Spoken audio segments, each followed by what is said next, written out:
Hello guys, स्वागत है आप सभी का हमारे इस प्यारे से क्यूट से यूट्यूब चैनल स्टडी मेट पर।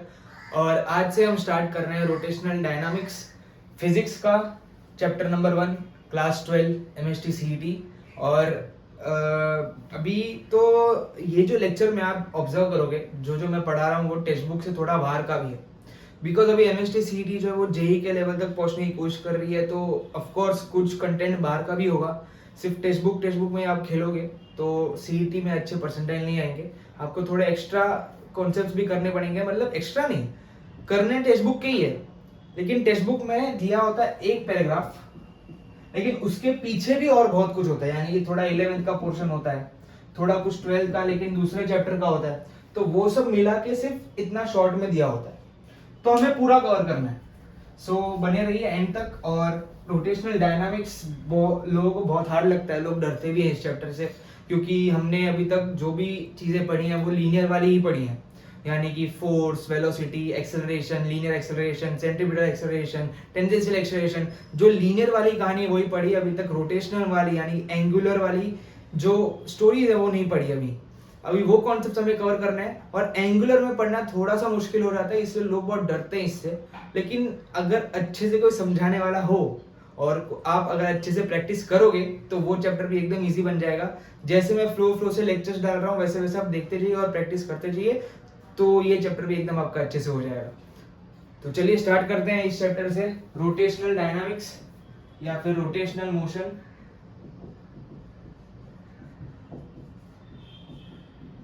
Also called as rigid body dynamics।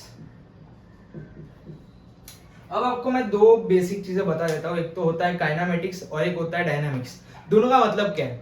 आपने अभी तक जो भी पढ़ा है वो काइनेमेटिक्स में पढ़ा है, यानी कि 11th में जो भी पोर्शन आपने पढ़ा और अभी भी आपने थोड़ा कुछ पढ़ा होगा वो होगा काइनेमेटिक्स का। यानी कि कोई बॉडी चल रही है या फिर कोई कार जा रही है, उसकी वेलोसिटी कितनी है, उसकी स्पीड कितनी है, उसका एक्सेलरेशन कितना है, उस पर फोर्स कितना लग रहा है, वो सब जो है आप काइनेमेटिक्स में पढ़ते हो। और डायनामिक्स में आप उसके पीछे का रीजन पढ़ते हो कि ये गाड़ी चल रही है, उस पर फोर्स क्यों लग रहा है, एक्सेलरेशन कितना लग रहा है वो क्यों लग रहा है, वेलोसिटी इतना लग रहा है तो क्यों लग रहा है। ये सब आप काइनेमेटिक्स के पीछे का रीजन होता है डायनामिक्स। आई होप आपको समझ में आ गया होगा काइनेमेटिक्स और डायनामिक्स क्या होता है। काइनेमेटिक्स यानी कि आप सिंपली उसके पीछे स्टडी करते हो, कोई चीज हो रही है, कोई घटना हो रही है, कोई इवेंट हो रही है, अब उसको स्टडी करते हो तो वो होता है काइनेमेटिक्स। अब उसकी रीजन जानने की कोशिश करते हो यानी उस पर रिसर्च करते हो तो वो होता है डायनामिक्स। अब आगे बढ़ते हैं। अब रोटेशनल मोशन को रिजिड बॉडी डायनामिक्स क्यों बोलते हैं वो भी अभी मैं आपको बताता हूँ। रोटेशनल मोशन जो ये चैप्टर है, हम कौन से चैप्टर में, रोटेशनल मोशन जो ये चैप्टर है, हम उसमें जो भी स्टडी करेंगे वो रिजिड बॉडी में करेंगे। अब रिजिड बॉडी क्या होती है वो मैं आपको बताता हूँ, ध्यान से सुनना, बहुत ही बेसिक चीज है, लेकिन लास्ट तक याद रखना। एमसीक्यू में बेसिक चीज पूछते हैं, क्योंकि उन लोगों को पता है बच्चे लोग जो है चैप्टर के स्टार्ट वाला पार्ट यानी कि जो रिजिड बॉडी है वो आप ईयर के एंड तक यानी कि 12th आपकी जो कंप्लीट हो रही होगी तब तक आप ये भूल चुके होंगे। एग्जाम वालों को पता है, इसलिए वो यही क्वेश्चन आपको पूछेंगे और आप भूल जाओगे तो आपके मार्क्स कट जाएंगे। एकदम बेसिक चीज है। रिजिड बॉडी क्या होती है? फॉर एग्जांपल ये एक बॉडी है,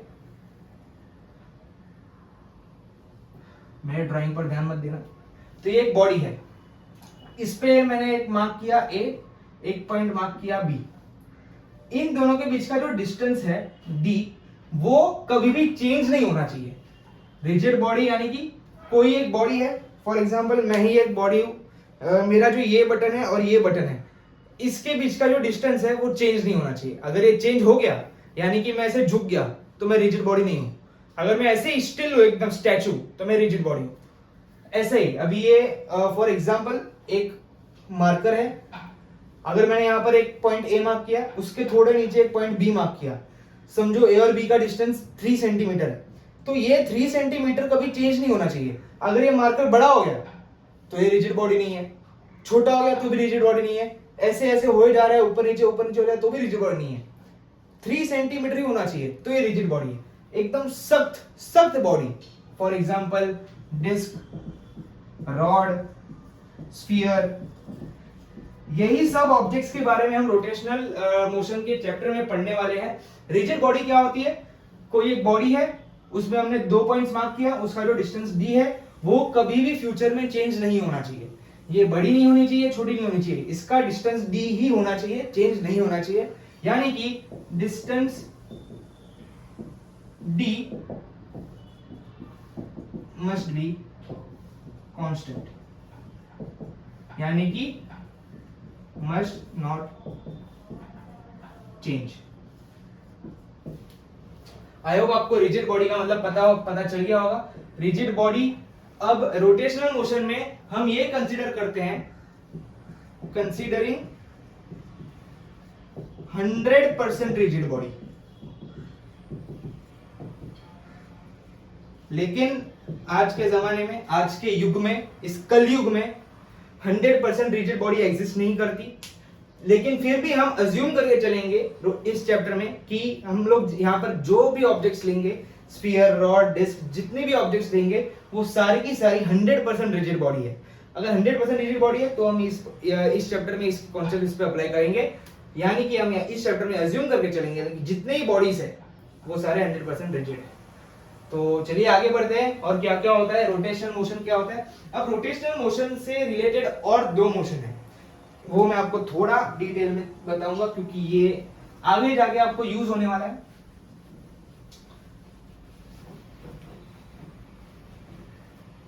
हाँ, सो अब रोटेशनल मोशन जैसा ही और एक मोशन होता है जिसे हम कहते हैं ट्रांसलेशन मोशन। नाम सुना होगा आपने, नहीं सुना तो अभी सुन लो। ट्रांसलेशन मोशन नाम तो सुना होगा, ट्रांसलेशन, सुख जा मेरे भाई, मोशन। अब ट्रांसलेशन मोशन क्या होता है? ट्रांसलेशन मोशन यानी कि ये एक रॉड है या तो कोई मार्कर है, ये सीधे सीधे जा रहा है या फिर ऐसे ऐसे ऐसे ऐसे करके जा रहा है, यानी कि ये घूम नहीं रहा है। स्ट्रेट था, अभी भी स्ट्रेट है, ऐसे जाएगा, भले ऊपर नीचे होके जाए, ऊपर नीचे हुआ, सीधा सीधा गया, पहले ऐसे गया, बाद में ऐसे गया, ऐसे गया, ऐसे गया, लेकिन ये जो है ऐसा मुड़ना नहीं चाहिए, स्ट्रेट जाना चाहिए। फॉर एग्जाम्पल एक अभी मैं यहाँ पर डायग्राम ड्रॉ करता हूँ। यहाँ पर ये एक रॉड है, थोड़ा झाड़ा बना देता हूँ और छोटा, जिससे कि मैं और बना पाऊँ। ये एक रॉड है, यहाँ पर मैंने मार्क किया पॉइंट ए, यहाँ पर मैंने मार्क किया पॉइंट बी, और इनको जुड़ने वाली एक लाइन। अब थोड़ी देर बाद अगर मैं इस रॉड को आगे लेके जाऊं तो रॉड ऐसा है, रॉड ए बी, और थोड़ा आगे गया ए बी, यानी कि आप इसका मोशन देखो, ये जो लाइन है, ये जो लाइन है जो ए और बी को ज्वाइंट कर रही है वो पैरेलल है। इस मोशन में जब ये रॉड यहां से यहां गया, ये जो लाइन है वो पैरेलल है, यानी कि ये सीधा सीधा ऐसे मूव कर रहा है। अगर मैं मार्कर को ऐसे रखूं तो ये सीधा सीधा ऐसे मूव कर रहा है, ये जरा भी टिल्ट नहीं हो रहा है, यहां वहां टिल्ट नहीं हो रहा। ये जो ए बी लाइन है वो पैरेलल है, तो हम इसे कहेंगे ट्रांसलेशन मोशन। और ये जो मोशन है वो स्ट्रेट लाइन मोशन है, इसे हम स्ट्रेट लाइन मोशन है, तो इसे हम और एक चीज कह सकते हैं जिसे कहते हैं रेक्टिलिनियर मोशन। रेक्टिलिनियर मोशन, क्योंकि ये लाइन स्ट्रेट है। अब और एक इसका पार्ट है, मैंने बोला ना कि अगर ये ऐसे मार्कर ऐसे है, ऊपर गया नीचे गया, ऊपर गया नीचे गया, इसे भी हम ट्रांसलेशन मोशन कहते हैं, लेकिन इसका थोड़ा सा नाम चेंज हो जाता है, वो मैं आपको बताता हूं। यहां पर ये रॉड है ए बी, बाद में ये थोड़ा ऊपर गया,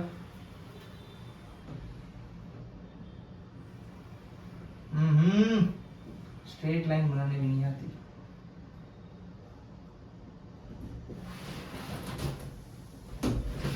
ए और यहाँ पर बी, यहाँ पर भी ये लाइन ज्वाइन कर देता हूँ, यहाँ पर बी, वही रॉड, लाइन ज्वाइन कर दी, यहाँ पर भी वही रॉड, ए बी। अब देखो ये कैसे जा रही है, जिगजैग जिगजैग जिगजैग जिगजैग, लेकिन ये जो लाइन है अभी भी पैरेलल है।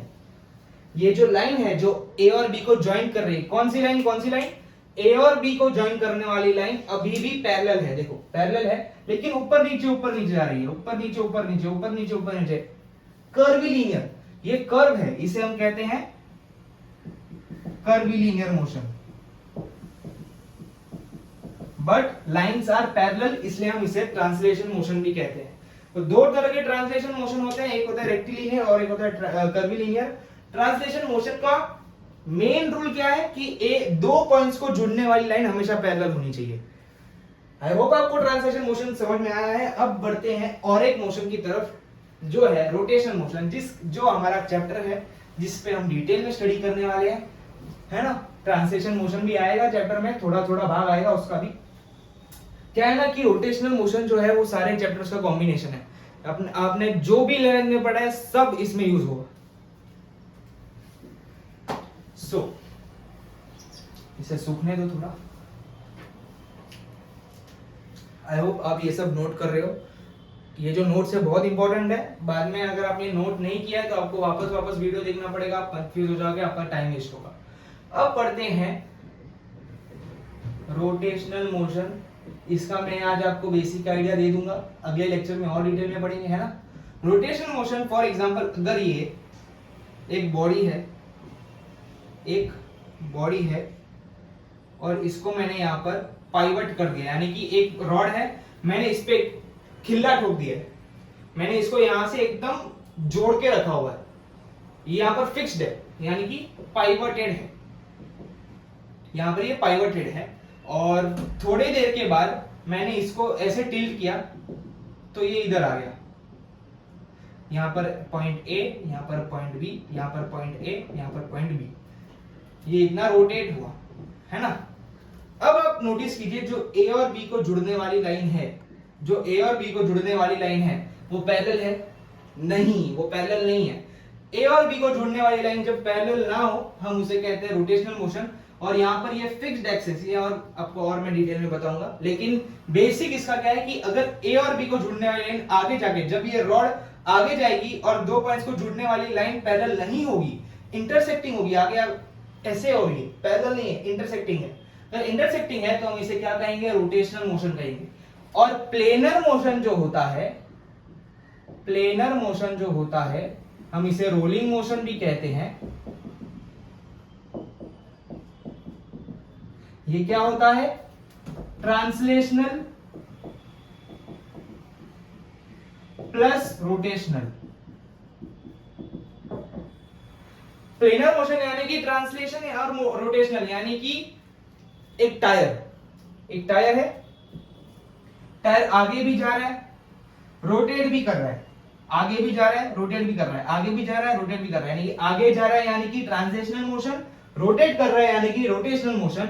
और इस पूरे मोशन को, यानी कि इन दोनों के कॉम्बिनेशन को हम बोलते हैं प्लेनर मोशन, यानी कि रोलिंग मोशन। रोलिंग मोशन को हम लास्ट में पढ़ने वाले हैं, इसके भी लेक्चर्स होंगे। सो आई होप आप ये जो तीन तरह के मेन मोशन होते हैं आप पढ़ चुके हो। लूज मोशन को नहीं, प्लेनर मोशन, ट्रांजिशनल मोशन और रोटेशनल मोशन। लूज मोशन तो आपको एक चैप्टर को देख के हो रहा होगा, ठीक है। अब नहीं होगा क्योंकि स्टडी मेट है आपके साथ और मैं हूं आपके साथ। सो अब थोड़ा आगे बढ़ते हैं कि रोटेशनल मोशन कब होगा। इसका एक रूल होता है कि रोटेशनल मोशन कब हो सकता है।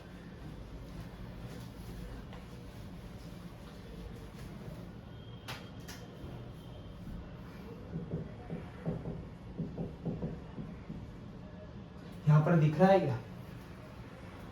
नहीं दिख रहा।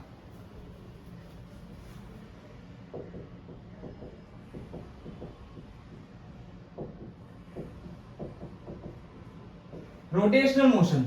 अब रोटेशनल मोशन कब हो सकता है? रोटेशनल मोशन तब हो सकता है जब किसी भी बॉडी को, any body is fixed at one point, यानी कि किसी भी बॉडी को, अब आपने एक बेसिक सा मैं आपको फील दिलवाता हूं रोटेशनल मोशन के बारे में। अब ये एक पेन है या फिर ये एक मार्कर है, मुझे इसे आगे फेंकना है। मैं ऐसे धकेलूंगा तो ये आगे जाएगा, बराबर, मैं इसे धकेलूंगा तो ये आगे जाएगा। लेकिन आगे जाते जाते मैंने इस पॉइंट को रोक दिया, मैंने बोला तू मत जा, तू इधर ही रह। तो इसको आगे जाना है, इसको भी आगे जाना है, लेकिन फॉर एग्जाम्पल ये जो मार्कर है, मैंने इसमें सारों में क्या लगा दिया, मैंने इसमें ना एक टायर लगा दिया कि इन सबको आगे जाना है। अब इन सब टायरों में से सब आगे जा रहे हैं, मैंने बीच में इसको ब्रेक लगा दिया यानी कि रुक गया, ये सब आ गया अपने आप, ये क्या होगा, रोटेशनल मोशन बन जाएगा।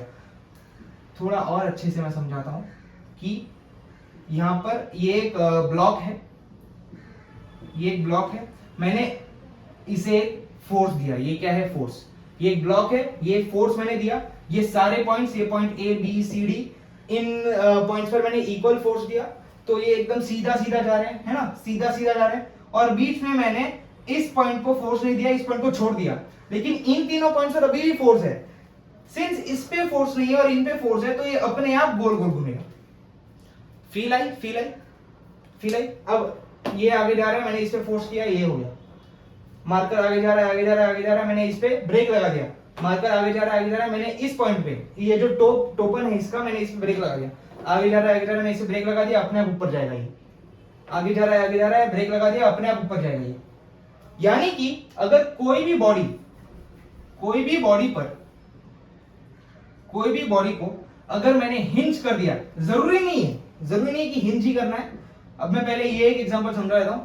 कोई भी बॉडी यानी कि जो रॉड है, मैंने इसको एक पॉइंट पे फिक्स कर दिया, मैंने इसको ऊपर से फिक्स कर दिया, और मैंने यहां से फोर्स डाला इसको, मैंने यहां से इसको फोर्स डाला, यहां से इसको ऐसे धक्का मारा, तो ये आगे बढ़ेगा, आगे बढ़ के समझो यहां पर आ गया, ये रॉड आगे बढ़ के यहां पर आ गया, और ये किस एक्सिस पे, अब एक्सिस क्या होती है, अगर मैं इसे ऐसे ऐसे ऐसे ऐसे ऐसे ऐसे घुमा रहा हूं, तो ये जो ये एक्सिस है, इसके अलोंग ये घूम रहा है। यहां पर ये जो स्ट्रेट एक्सिस है, जो आपके मोबाइल के थ्रू आ रही है, ये एक एक्सिस है, और इसके अलोंग ये गोल गोल गोल गोल गोल गोल गोल गोल घूम रहा है at a fixed axis.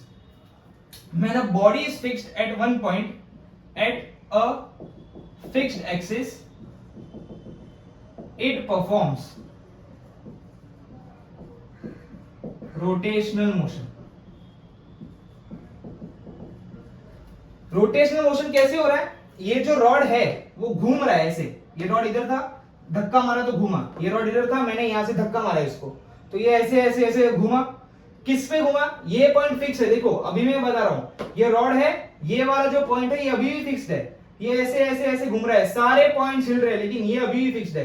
Since ये पॉइंट फिक्स्ड है, इससे अलोंग एक एक्सिस पास हो रही है, इस पॉइंट के अलोंग एक एक्सिस पास हो रही है, क्योंकि ये यहां पर फिक्स्ड है, और ये पूरे जो पॉइंट्स है मार्कर में, जो छोटे छोटे पॉइंट्स है, वो इस एक्सिस के अलोंग रोटेट कर रहे हैं, ये इस एक्सिस के अलोंग रोटेट कर रहे हैं। आई होप आपको फील आ रही है मैं जो बोल रहा हूं। अब जरूरी नहीं कि मैंने यहां पर ही इसे हिंज करके रखा है, जैसे कि एक मार्कर है, मार्कर नहीं, जैसे कि एक रॉड है, ये एक रॉड है, मैंने इसको मिडल पे फिक्स कर दिया, है ना, एक रॉड था, मैंने उसको मिडल पे खिल्ला ठोक दिया, यानी कि यहां पर फिक्स हो गया। तो अगर मैं इसे धक्का मारूंगा तो ये इधर आ जाएगा, और इसे धक्का मारूंगा तो ये इधर आ जाएगा, तो थोड़ी देर में ये रॉड कैसे हो जाएगा, ये ऐसे हो जाएगा। अगर मैंने इसे धक्का दिया तो ये ऐसे टिल्ट हो जाएगा, बराबर। तो यहां पर जो पॉइंट ए था, यहां पर जो पॉइंट बी था, इस एक्सिस के जहां पर मैंने इसको हिंज किया, जहां पर मैंने इसको फिक्स किया है, उस एक्सिस के अलोंग ये ए और बी रोटेट हो रहे हैं। ये एक्सिस है, मार्कर जो लाइन में, ये एक्सिस है, ये एक्सिस है, ये वाला, ये जो लाइन पास हो रही है वो एक्सिस है, और इसके अलोंग ए और बी रोटेट, जुम जुम जुम जुम रोटेट हो रहे हैं। तो जरूरी नहीं है कि मैंने इसको ऊपर ही हिंज किया है, नीचे ही हिंज किया है, या मैं इसको किसी भी पॉइंट पर हिंज कर सकता हूं, थोड़ा सा ऊपर, थोड़ा सा, किसी पॉइंट पर मैं हिंज कर सकता हूं। और जरूरी नहीं है कि कोई भी जो चीज है, कोई भी रिजिड बॉडी को मैं हिंज करके रखूं। बचपन में सबने पेन फाइट तो खिलाई है ना, पेन फाइट हमने खिलाई यहाँ पर, है ना। अब मैं इसको यहां से फोर्स डालूंगा तो ये ऐसे जुम जुम जुम करके वहां पर चली जाएगी। क्या ये हिंज थी? नहीं, ये हिंज नहीं थी, मैंने इसको किधर ही फिक्स नहीं किया था, तो अब ये गोल गोल तो घूम रही थी, रोटेशनल मोशन तो हो रहा था, है कि नहीं। लेकिन फिर भी जब मैंने इसको ऐसे धक्का दिया, तो यहां पर फोर्स लगा, लेकिन यहां पर फोर्स लगा नहीं लगा। मैंने इसको यहां से धक्का दिया तो इस पॉइंट पर फोर्स लगा, इस पॉइंट पर फोर्स नहीं लगा, इसलिए ये ऐसे घूमेगी, ये पॉइंट कांस्टेंट यहां पर ही रहेगा। मैंने इसको धक्का दिया, ये ऐसे घूम के आगे जाएगी, और इसे भी हम रोटेशनल मोशन कहते हैं। तो it is not necessary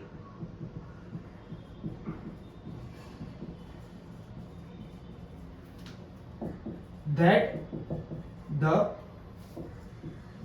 body must be pivoted और हिंज्ड। नेसेसरी नहीं है, ये जरूरी नहीं है कि मैं इस मार्कर को एकदम खिल्ला मार के रखूं, यहां पर ऐसे फिक्स करके रखूं तो ही ये रोटेशन मोशन जनरेट करेगा।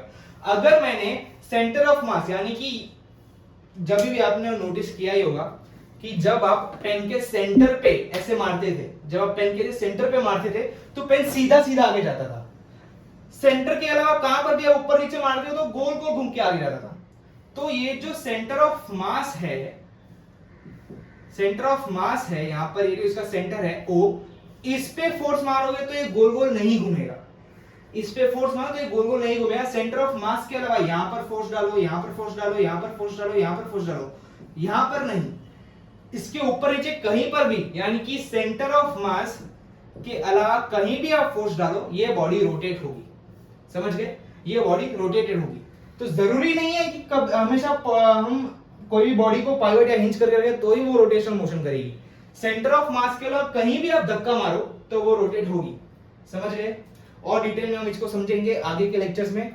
आई होप ये जो रोटेशन मोशन का बेसिक आइडिया जो आज मुझे देना था आपको, आपके दिल तक उतर चुका है। दिल से दिल की बात करते हैं हम, और मिलते हैं नेक्स्ट लेक्चर में। तब तक के लिए गुड बाय, जय श्री कृष्ण, राधे राधे। मिलते हैं नेक्स्ट लेक्चर में।